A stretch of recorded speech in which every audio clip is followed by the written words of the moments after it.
Okay, good morning, everyone. It is 9:33, and I would like to call the order the meeting of the Building and Operating Committee of Thursday, February 27, 2025. But before we begin, please note the meeting is being recorded. Welcome to everyone joining us here in person, as well as those who are listening in on the phone. If you would like to provide public comment at today's meeting and you have not already done so, please let Thomas in the back of the room know, or Justine on the call-in line, what items you would like to speak to today. Madam Secretary, please begin by calling the roll. Thank you. Good morning again. We're going to start with Director Conroy, who's absent. Giudice? Here. Maston? Here. Parr is absent. Rabbit? Here. Vice Chair Rodoni? Here. Chair Garbarino? Here. And President Cochran? Here. Thank you. You have a quorum and you are a committee whole. We have 10 members in the room. Also in the room, we have Directors Hernandez, Hill, Snyder, and Thier. Wonderful. Thank you, dear Honorette. All please follow by referring to the page numbers located on the bottom right-hand corner of your meeting packet. We will begin now with agenda item number 3, which is to approve actions relative to execution of professional services agreement number 2024B014, bridge inspection services with HDR Engineering. And the staff report begins on page 3, and John Ellerby is here to present the report. John, go right ahead. Actually, Chair Garbarino, I have a potential conflict of interest. I'll be leaving the room. Please come get me when the item is finished. Thank you. Thank you. Thanks for letting us know.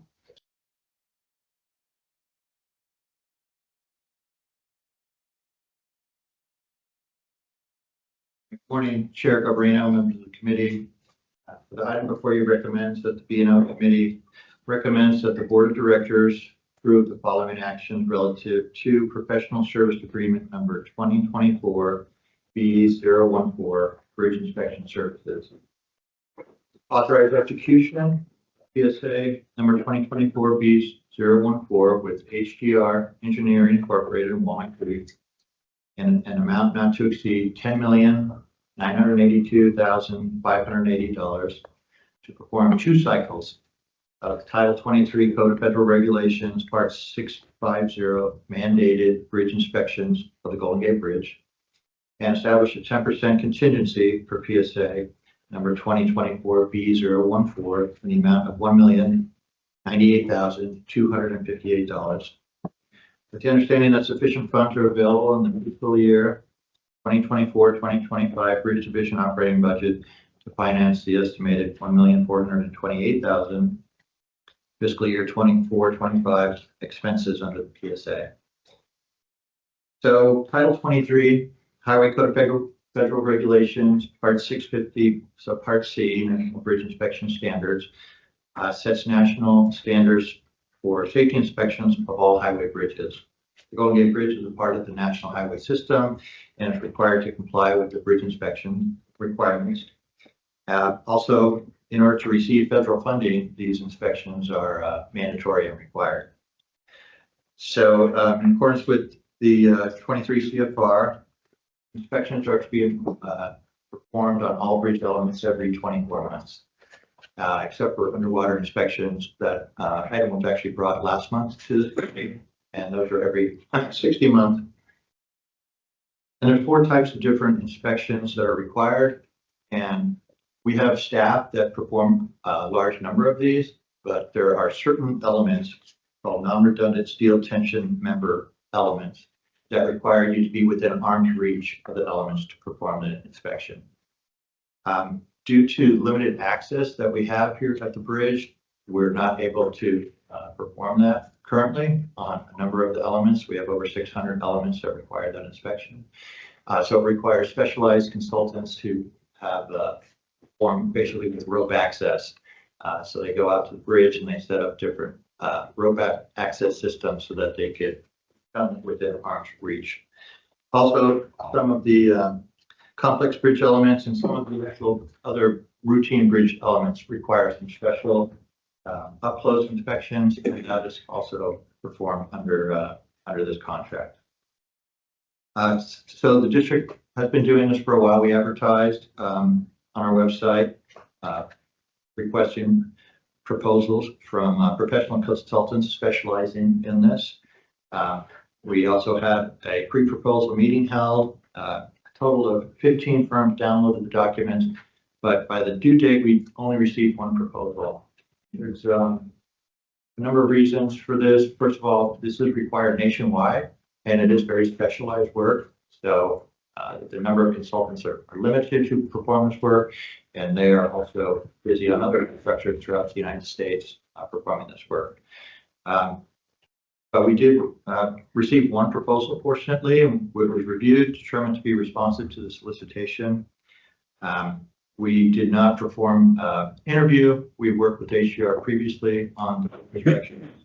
So we went directly to negotiations on pricing for it. The scope of services, again, is 2 cycles, one beginning in 2025.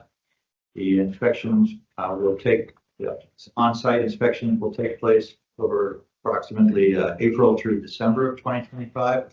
There'll be a number of personnel that will come to the site for 1 week at a time in each of the months from April to December.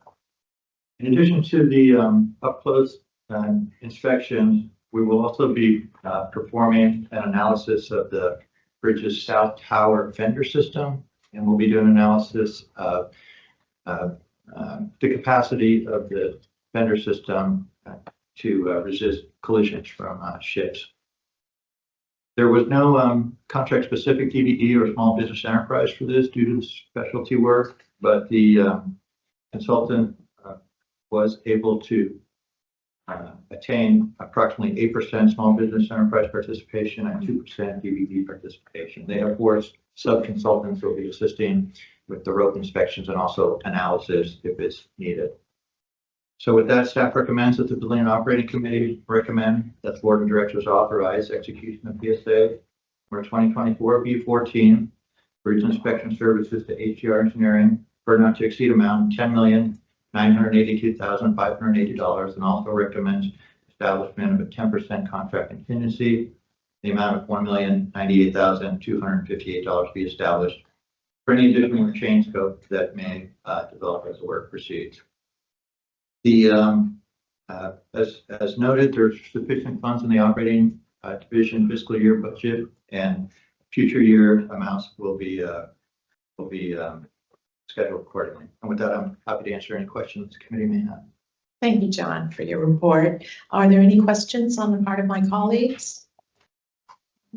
Okay, thank you. But before we entertain a motion on agenda item number 3, may I have a second? No. Second. Don't we all rely on this? Yes, but I'm lost a little bit. Yeah, There's public comment. We have no public comment in the room, and I've already checked with Justine. She has no public commenters on the line. okay, that's why I keep my finger on the page. I slipped down. All right, may I have a motion? So moved.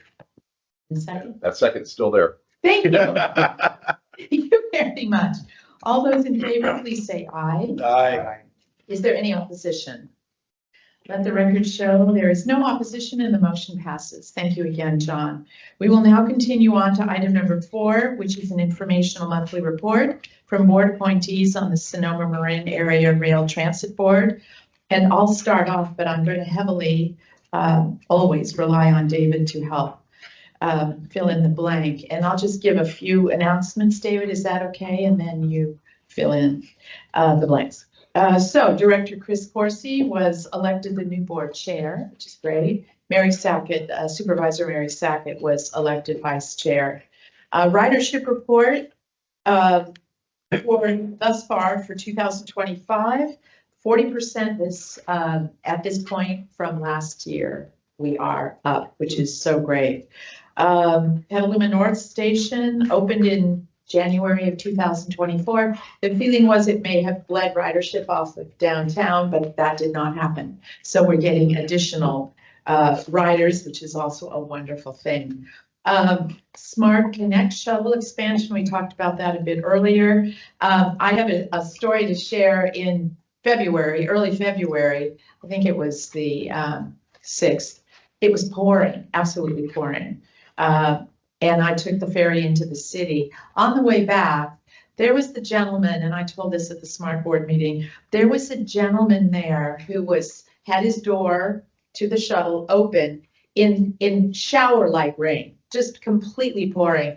And he was so gracious and kind and invited anyone to take a ride up to the Smart train from the ferry, as though he grew up in Oregon. He wasn't bothered at all by being soaking wet standing there, so. Yeah. So Windsor Extension also is progressing as planned, so that's exciting. And then I believe finally, we had an agenda item regarding an amendment to our fiscal budget for 2025. And I'm happy to say that at the end of that item, the improved fund balance was approximately 4.77 million. How did I do, David? Any goals there? I think you did great. I think some of the ridership, one thing that interests me as a resident of Petaluma is that people are actually taking the train from the North Station to the downtown station in Petaluma. Really? Petaloma's always been opposed to that crosstown connectors, but now we have a new one apparently with the train. So it's interesting. Some of the numbers, the ridership numbers were up. The length of travel is slightly down, and it's indicative of that change. So, but we were happy to see that the downtown numbers didn't really drop significantly with the opening of the other station. It actually is serving another area that will take people further along their route. Yeah. So it's all positive. All good. Thank you, David. And sorry, I was fishing for a compliment there.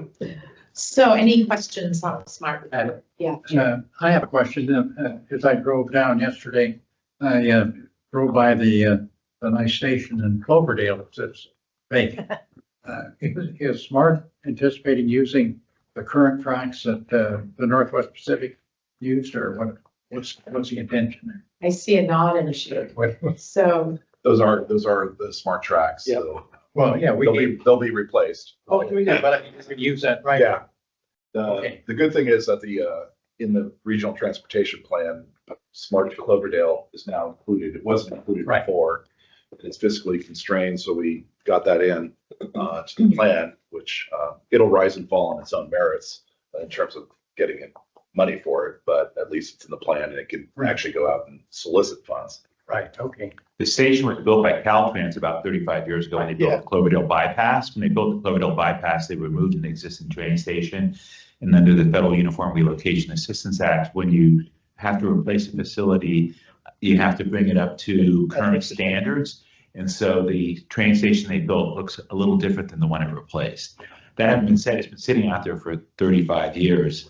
So Smart will have, yeah, but it's great that the right of way is there. It's great that it's in the regional plan, and it's great that a station was constructed. So all the building blocks are in place. I know, Chris, you wanted to say something, but before you do, I love big machinery. There was a wonderful video that was shown about taking old rail and grinding it and making in place. Brad's making new. Oh, really? It's really Is it the same width? It's Standard gauge. I think it's a common thing they do to scale. They get the scale off the track so that the signals will carry better at the crossings and everything else. And I know when we started the service, we actually ground the track for I think weeks. Oh, really? Okay. Now, theoretically, if the train is running often enough, it'll take care of that. So there's occasional times where you have to go back and brush it up. Well, as kids, we'd take a penny and put on but we were in Wisconsin. That's a federal crime. But the penny may still be there in the track. There you go. Chris, I don't think we're gonna have pennies anymore.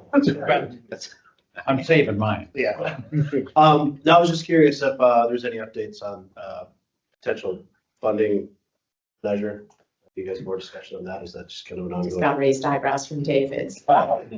He's going to talk about the secret sauce. Yeah.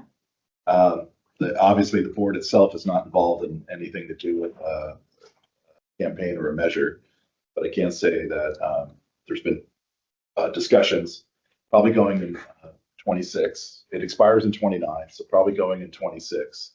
Still to be determined based upon polling and everything else, which cycle it would be in 26. That way we have at least 28 going forward.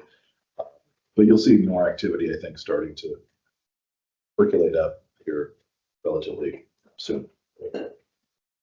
I know you'll get a call. I'm sure. Yes, yes. So I think you're on my list. Any other questions or comments from board members? No? Okay, that concludes discussion on item number 4, but before we move on, is there anyone from the public who would like to speak on this item? Any speakers on this item? Okay, no action, as you know, is required for item number 5, so we'll continue to item number 6, which is the staff's report on engineering projects, and begins on page 9. John comes back to bring us that report. Okay. Yeah, good morning again. My written report is before you, and I'd like to bring your attention to just a few items. First, on the suicide deterrent project, the contractor has completed laying out all the net on the northeast side of the suspension bridge at span 4 that they've been working on. So it's all up now. They're working on final sewing of that last segment. They also started removing the old interior travelers in spans 1 and 2 this past week, so we're happy about that. The Vista Point Trail project that MPS and Federal Highways is working on the north end of the bridge.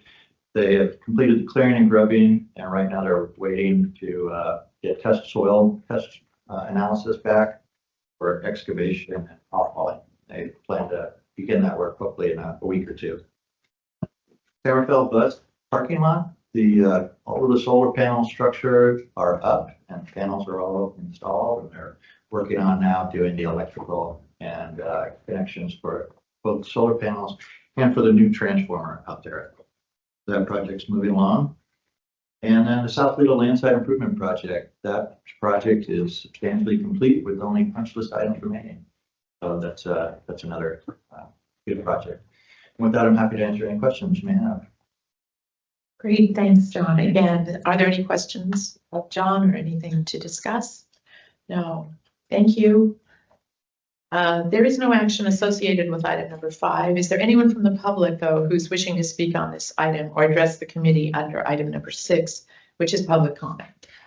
We have no public commenters in the room, but I'd like to use this opportunity to have Justine pull the public comment line one more time, just in case somebody's joined, since our timing to start the meeting was a little off. So just want to make sure. Justine, why don't you pull your public comment line? Thank you, certainly. Good morning. Would you like to speak at the B&O meeting this morning? Please use ** to unmute yourself and let me know. If you'd like to speak this morning, please use ** to unmute yourself and let me know. I'm not hearing anyone this morning. Thank you. Thank you both. With that, we've reached the end of our agenda. May I have a motion to adjourn this meeting? So moved. And a second, thank you. Hearing no objections, that concludes the meeting of the Building and Operating Committee. Thank you very much, colleagues. The time is 9:51.